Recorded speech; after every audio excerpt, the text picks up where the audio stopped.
What is going on, everyone? This is Nero again. And last Friday, usually on Fridays I would post MOAB Friday, and I neglected to do that. I completely, with the holidays around, I just completely slipped my mind that it was Friday, and so I ended up hosting an open lobby on Friday instead of posting MOAB Friday. But to make up for that for you guys, this episode of MOAB Monday is going to be a double feature. And for the very first episode here, the very first feature, I guess, on this double feature, you're going to be seeing SB Deadly featuring a silent L86. I didn't check at the very beginning, but I'm almost positive he has the 2 attachments proficiency on this. He's also using rapid fire, which I'm almost positive about that. But just the fact that it's a MOAB with a silent L86 is just wow. Me personally, I don't experiment a whole lot with light machine guns. I'm not very into light machine guns. I mean, of course, back in the day I was the RPD from Call of Duty 4, and yeah, Modern Warfare 2, the RPD in Modern Warfare 2 is pretty fun too. I'm just not a big LMG fan anymore, and the fact that he's doing it, I mean, look, it's ugly. I mean, I don't know, man. The most I've used an LMG here in Modern Warfare 3 is I think I have the M60 up to level 18. I think that is the most that I've literally used a light machine gun here in Modern Warfare 3. And Deadly's going on this thing where he's trying to get Bob with every gun. He's completed every assault rifle, he's completed every submachine gun. Now he's working on the light machine guns, and he has one here with the L86. So I think that's pretty good. I mean, obviously he's playing it smart. You guys remember he had another MOAB here on Seatown. I kind of broke it down for you guys. This is a while back. It might have been one of the MOAB Fridays. I'm not entirely sure. But like we said, you want to give him the C flag. You definitely want to give him the C flag. Our teammates end up coming up and capping it. Another back a day. So he's trying to be weary right now because he's seen an enemy down here at the end of this corridor, but he's not 100% positive of where they're coming from just yet. But at this point, he's pretty positive they're going to be coming from the A flag or somewhere in the general area of the A flag. So he's going to be making his way over there, and obviously he's going to be slowly making his way over there just because there's no fast moving with an LMG. So I think, if I can remember right, because this was just recorded like 10 minutes ago. Yeah, it's still slipping my memory. I'm pretty positive he takes up this stairway, and I actually have a MOAB of my own. Using the M4 and the P90 on this map, and I displayed the strategy. Whereas if the enemy team has the A flag, if you were to stay on these stairs right here, generally they can spawn right inside this tower. And I was right; he is going to come right here. This is a great choke point. When Infinity Ward came out the game, they said they designed the maps to try and reduce the amount of choke points on the game or in the maps. But this is definitely one of the good ones. This is definitely a nostalgic spot here in Modern Warfare 3. Whereas all the previous Call of Duties, they featured these choke points where if you're spawn trapped, you're spawn trapped. If you want to get out, you need to be better than the other people. You need to get out, things like that. And he's doing that right now. I mean, it's just like the older Call of Duties where it's not them just spawning behind you, them being lucky like that. Like this is a genuine spawn trap right now. That's what I love about it, because every Call of Duty should be like that. If you think back to all your favorite YouTubers, generally, I mean, well, obviously. A couple started out on Call of Duty 2, but a lot of them started on Call of Duty 4. And on Call of Duty 4, if you were spawn trapped in domination, you were spawn trapped in domination. If you wanted to get out, you had to be better than the other team. You had to shoot or grenade your way out. And that's what made a lot of your favorite YouTubers as good as they are, because they were good that way. And in this game, you see how they're all just spawning back here. Once they're spawn trapped a little bit too long, they'll immediately just spawn you behind them. And that's not teaching them to be better players. Death streaks are not teaching them to be better players. Every Call of Duty seems to be teaching them to become worse players compared, so there's always going to be this upper echelon of players, in my opinion, towards, these people are going to be, these people are always going to be, above and beyond everybody else, whereas all the newer players are never going to be quite as good as the people that have been around since Call of Duty 4. But he does get to MOAB right there. And, that's impressive. I mean, can we kind of get a like just for this? I mean, that's pretty impressive. 24 kills in a row with, he didn't pick up it.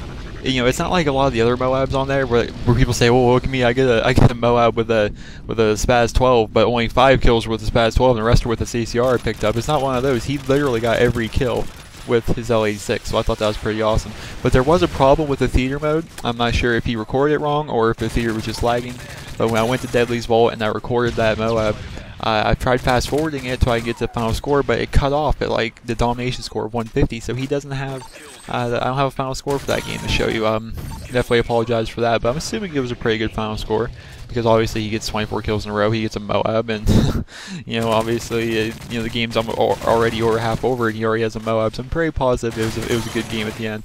But this next MOAB we're going to be featuring is SP Marksman. No, there's definitely a trend going on with these. A lot of the MOABs. I mean, obviously there's a lot of people in SP, but there's only a few people that can consistently get MOABs, and that would be Deadly, Marksman, Trigger, and myself. We are the 4 people in SP that consistently get MOABs, you know, just about every day. At least 1 or 2 of us is dropping a MOAB, so that's why you're seeing a lot of Deadly, you're seeing a lot of Marksman, you're going to be seeing a lot more from Trigger, and you're going to see a lot from me. So, but he's using, this is Marksman, he's using the AK47, and kill confirmed, which I think, you know, a TDM style, MOAB is a lot more impressive than a domination one, just because, you know, you're forced to move, because, you know, obviously the clock's ticking. There's no, you know, it's not domination, whereas you know, your score is determined by how many flags you have and how long you're holding on to them. The clock's ticking. There's a time limit. I mean, we can't just all you know, let's say Marksman's close to his MOAB. We can't all just lay in a corner and let him run out and get all the kills and have none of us pick up any kills to make the game end. It can't. It's not like that. There's a time limit, and there's also a score limit that, you know, we're rapidly approaching. Because, you know, he's quiet about this MOAB, because I was actually in this match and he was quiet about it. He didn't mention at all the fact that he was on this amazing streak, even though we should have realized it, because he finishes the game with like 40-something kills. But you know, it's a lot more impressive to me when it's TDM. I myself actually got a MOAB on this same map in 6v6, just regular team deathmatch. Debating on posting it, it's kind of campy. I mean, it starts off very fast paced, and then, you know, obviously it starts off with a striker, then, you know, like every MOAB, you know, pick up an ACR and start mowing people down that way. But I don't know if I'm going to post that, but, you know, we're not going to talk about that right now. We're going to talk about this MOAB. So if you're going for MOABs, usually I give you tips. Usually when we do MOAB Monday, MOAB Friday, I give you tips as to how I believe you should get MOABs on each map. Judging by Marksman's gameplay, there is no tips. He's just running around. I mean, look at this. I mean, this is the second time he's been back here when he was already on the clear. He started off on the other side of the map, made his way over here, made his way back to the other side of the map. Now he's back here. He hasn't stopped running yet, guys. And I'm slowly learning this myself, because I don't get a whole. I've gotten 9 MOABs. I don't get a lot compared to a lot of SP members, and the reason for it is, as soon as I get my specialist bonus, I get, you know, you clam up, you're worried, because so often you get spawned behind, or just some random stuff, dead man's hand, final stand, any random thing in this game will come out and just take you off your streak, and so you get kind of scared. You don't run out as much. But I'm slowly learning that you do need to run out. I mean, look at Marksman. He's back on the other end of the map again. It's a pure run and gun style MOAB, which is great. I mean, run and gun MOABs are fun to watch, but they're definitely a high risk, high reward style thing.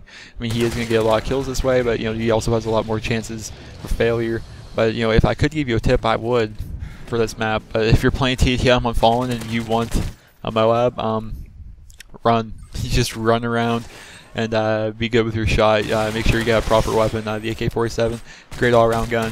He has the specialist bonus, obviously, so he has every proficiency for the AK47. And, you know, these were 2 lucky MOABs, because right after each one got the MOAB, both Deadly on Seatown and Marksman here on Fallen, each one died directly after acquiring the MOAB. So that's pretty lucky. I mean, I myself have died more than once, so I've won off a MOAB, and it's not fun. It's not fun at all. But what we're gonna do right now is we're gonna be fast forwarding to the final score here, and there we go. We beat them 90-43, which is a pretty good whooping here in Ground War kill confirm. This is actually me in the final kill cam. Wow, missed no scope and pull out my pistol and kill him. Get my grizz on. But I do love the COD 4 emblem. If you're wondering how to get the COD 4 emblem, all you have to do is hit 10th Prestige. That's all you gotta do. But there's a final score of 46-8 for Marksman, and pretty good episode of MOAB Monday. Hope you guys enjoyed this double feature. I apologize for not posting MOAB Friday on Friday, and I'll definitely be doing that this week. So hope you guys enjoyed. Please remember to rate the video, and have a great day, guys.